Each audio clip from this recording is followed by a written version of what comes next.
Welcome to Mindfully Integrative Podcast with your host, Dr. Damaris G. Mindfully Integrative is a podcast discussing ways toward mindfully incorporating integrative health into our lives. This podcast will have informative resources, fun topics, interviews, and discussions relatable for today with a true mindful perspective in a mind-body, holistic life approach. Hi, how are you? So let's get into this lesson of dietary interventions and how it supports the GLP-1 function in your body, whether you're taking a medicine or you're naturally boosting it. So glucagon, like peptides, is a hormone that plays a critical role in appetite regulation, blood glucose, and metabolic health. And it's secreted in the gut and it helps with your food intake, right? So how does it do it? Enhances your insulin secretion, improving blood sugar, slowing gastric emptying, and reducing the appetite. When it's directly influenced by what you put in your body, you're going to boost it. Now, what certain foods can do this? Surprisingly, there's a lot of good foods that can do that. Enhance your metabolic health, improve your insulin sensitivity, and support weight management. Major foods are protein. So I'll talk more in depth on what kind of protein that you need, but think about stimulating the production by improving and regulating your hunger. Improve metabolic function by protein-rich foods. High protein stimulates GLP-1 secretion, helps reduce post-meal glucose spikes. It keeps you more full longer. Best protein sources are GLP-1 produces when you have more eggs. It produces and boosts your GLP-1, reduces your appetite. Fatty fishes like salmon, mackerel, sardines, like a Mediterranean, but protein-wise, lean meats, chicken, turkey, grass-fed meat.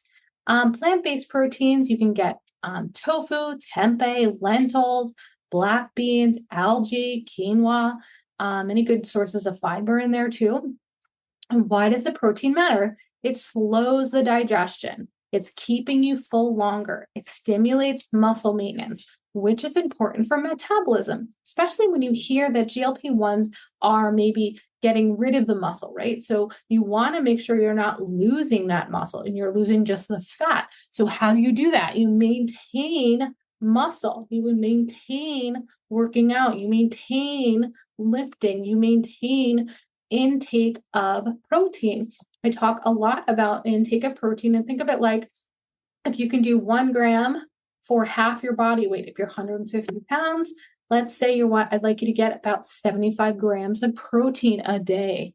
That's a give or take. I mean, obviously there's a little bit more to it, but that would be the quick and easy. And when you're looking at the protein, look at the box, make sure it's high quality protein and it is not low. So why does it matter? It slows digestion and stimulates your muscle maintenance and it gets you to where you need to be. So let's talk about the macros of high fiber foods. Now, what would that do for you in GLP-1s? We're talking about the gut, right? So it does slow the digestion because that is part of its job. So how do you improve that? Well, you improve that by getting more dietary fiber. When someone says, I'm constipated, I'm at a plateau, I don't understand what's going on. Well, what are they putting in their body? Are they drinking alcohol? Are they not hydrating? And do they not have enough fiber? How do you do that? You benefit your body by steadying the glucose release within the body and in the bloodstream. Best things you can do, vegetables like broccoli, quinoa, Brussels sprouts, fruits, legumes, berries, pears, bananas, citrus, soluble things that are really good for the body. Whole grains, whatever that is for you. It helps slow digestion. And it matters because in this one, it absorbs the excess glucose. It prevents blood sugar crashing, feeds your gut bacteria what it needs so that it enhances the GLP-1. Because when it has the bad bacteria, GLP-1 is suppressed and those L cells will never be produced in the small intestines. When you understand that, you understand why your medications are not working. So when someone says, oh, they're not working, you're not doing the right foods to promote enhanced and better care. so that you can weight loss. When you understand where your body is and where you're at, then you can make change. Now, and it can last longer.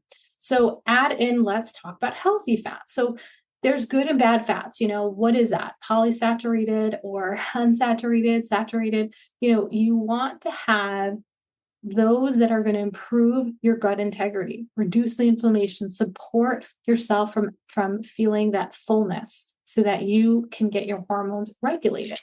Now, the polysaturated fats are the ones that we have problems with when there's all those excess and those seed oils.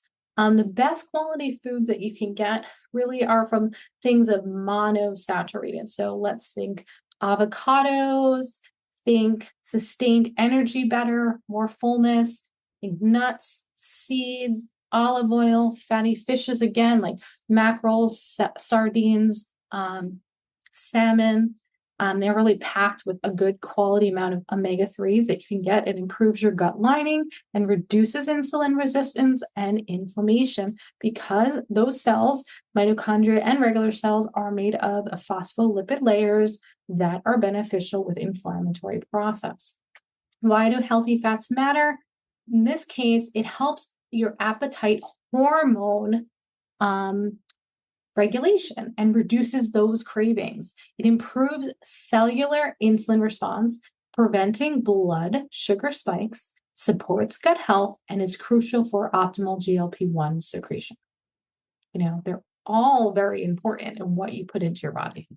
The importance of each of these macros: protein, fiber, fats. So think the fiber is more like the carbs. Get your protein and your fats. You want to have more of the whole foods to help balance you out. And when you pick the right things and less of the junk, you're going to regulate your body. So it improves your insulin resistance, GLP-1 function, and weight management. Your takeaway, think of it as more nutrient dense instead of what you don't put in your body. Think about what you could put in your body. More whole foods, nutrient dense, and how does that optimize your support for your body? Now that's different for each person, but I'm going to tell you, you boost your metabolism by showing your body what it needs, and the nutrient dense foods is a priority, and that boosts and helps support your weight management. This improves a long-term metabolic health, not short-term, not a quick fix, not a yo-yo diet. So what is good for you? So what is a nutrient dense foods? Stated before, nutrient dense means minimally processed and packed with vitamins, minerals, fiber, and healthy fats. Fuel your body with and enhance your metabolic function. How do you do that? Again, whole foods, nutrient dense food. Think no additives. The fresher, if it doesn't have an extra ingredient in it, it's probably better. Just broccoli, just fruit, just things of that nature. Nutrient dense like leafy greens. Sometimes there's supplements are needed. Wild caught fish, legumes, avocados. Anti-inflammatory foods. There is a whole bunch of things that I would talk about this, but think of it like it supports the gut health and inflammation that enhances more GLP secretion. When you have fermented foods, omega-3s, think the more colors, the more better, or antioxidants, it'll be for your body. Now, ways to do this and enrich it are more whole food support. Think broccoli, spinach, lean proteins, chicken, fish, tofu, eggs, healthier fats, avocados, and oils, improving the insulin resistance because it's going to contribute to, building up better fat storage and improving your insulin resistance. So when you're talking about each of these and why they matter, the goal is to be balanced, right? You're not trying to have the bad stuff. You're trying to put in what will optimize your life so that you can have weight management and quality metabolic health.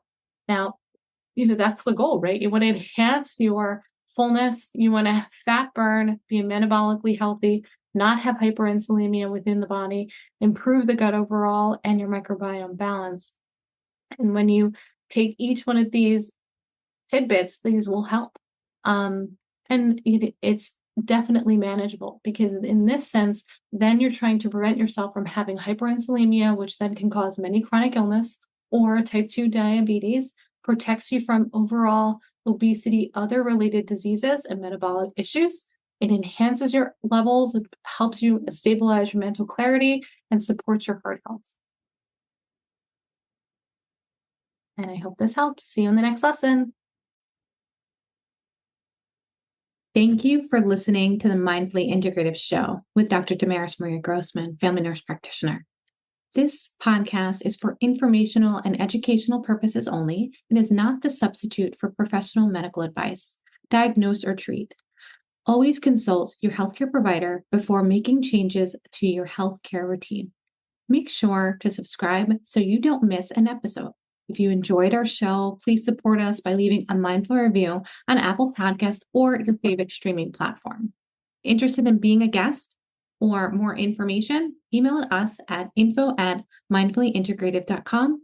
For resources mentioned in the show, visit our website at www.mindfullyintegrative.com. You can also connect mindfully with Dr. Damaris on her social media links found on the site. May your strength and peace guide you to find a mindful way every day. Namaste.